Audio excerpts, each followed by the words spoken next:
Donc, bonsoir et merci beaucoup d'être venu.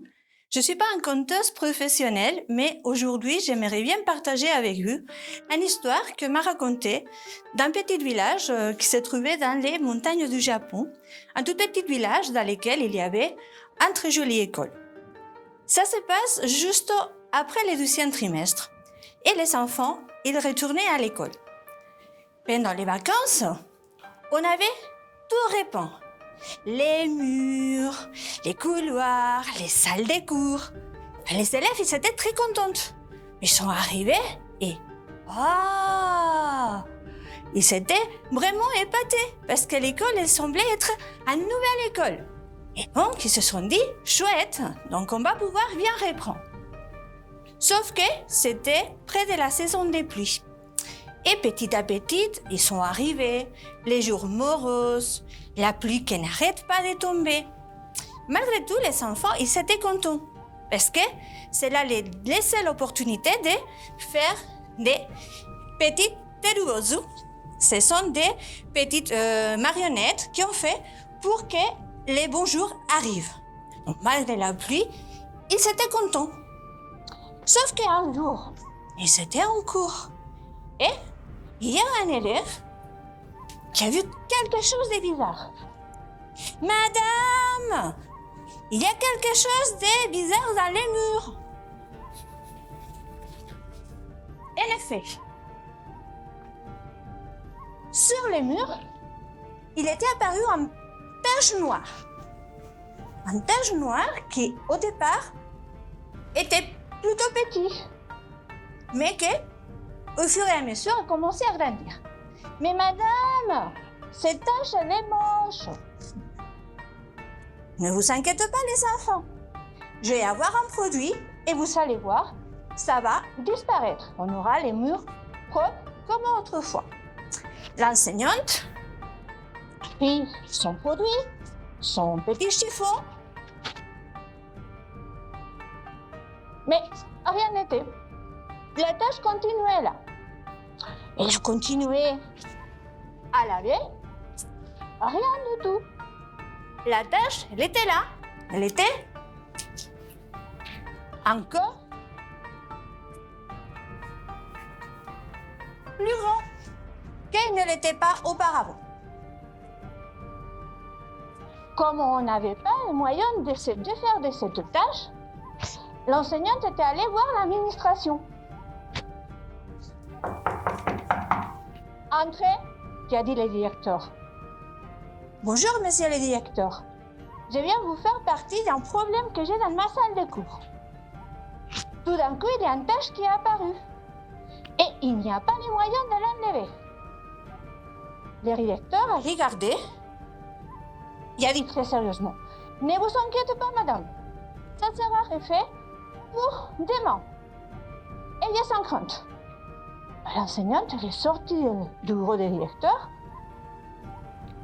toute surprise, parce que normalement, lorsqu'on faisait une demande à l'administration, il fallait toujours attendre des jours, voire des mois pour avoir une réponse. Effectivement, le lendemain, quand ils sont arrivés à la salle de cours, rien. Les murs étaient blancs et répandus. On a continué les cours. Il s'est passé un mois. Il s'est passé 2 mois. Il s'est passé 3 mois. Les murs ont continué blancs, sans aucun problème. Une nouvelle saison de pluie est arrivée. Et avec la saison des pluies, il y a la tâche qui est revenue. Là, ça commençait à faire beaucoup trop. On s'est dit, c'est pas normal. Et il faut faire quelque chose. Les professeurs se sont réunis avec les directeurs dans son bureau pour voir ce qu'ils faisaient avec cette tâche-là. Et lorsqu'ils étaient en réunion, ils ont entendu « Ah, c'est affreux, c'est affreux !»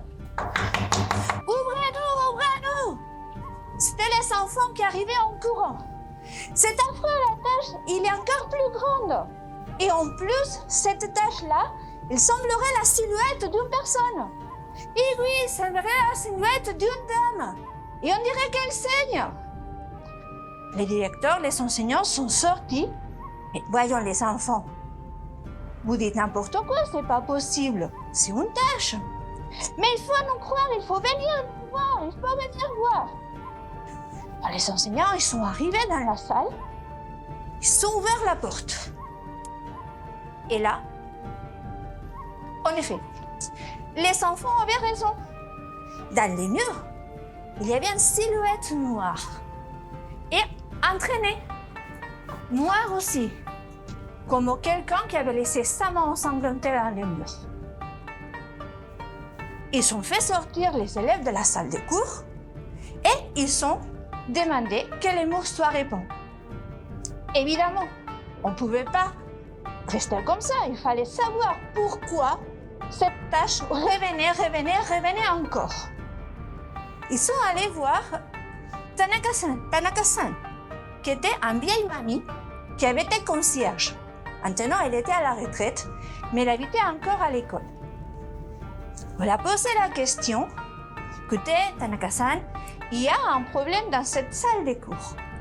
Et là, Tanaka-san les a raconté l'histoire suivante. Une histoire triste, émouvante en même temps.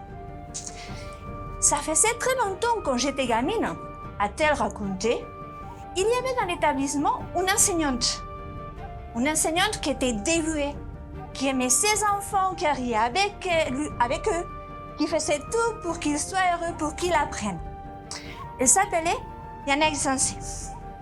Yanagisansei Sensei, c'était quelqu'un qui, même le soir, restait tard à l'école pour préparer ses cours, pour préparer des jeux pour les élèves.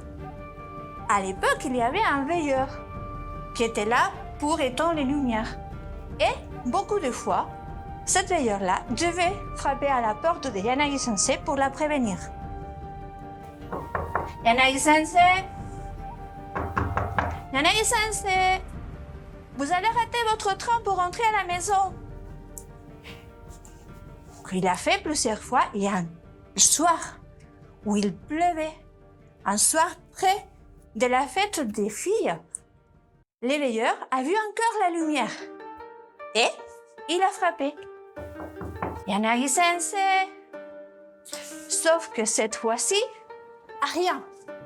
Pas un son, pas un bruit, rien du tout. C'est étrange, s'est dit le veilleur de nuit. Et il a insisté. Yanagisansei Sensei, rien. Il a osé alors ouvrir la porte. Et là, il s'est reculé toute pâle. Il est parti courant pour appeler mes parents, qui étaient là. Et mes parents, ils sont allés avec lui. Et lorsqu'ils sont entrés dans la salle de cours, ils ont vu un spectacle épouvantable. Il y avait du sang partout, dans les murs, les plafonds, partout. Et au sol, étendu, au milieu de mare de sang, on a vu Yanagisansei Sensei. Elle avait vomi du sang. On l'a amenée d'urgence à l'hôpital, où elle est décédée très peu après. On a appris ainsi qu'elle était malade. Et, malheureusement, elle n'a pas pu revenir voir ses enfants, elle qui avait préparé des petites choses pour le Hinamatsuri. Et moi, je ne peux pas m'empêcher de penser que cette ombre qu'on voit lorsqu'il pleut, c'est l'ombre de Yanagisansei Sensei qui vient encore, et encore, et encore toujours, pour pouvoir être près de ses élèves, pour pouvoir les accompagner.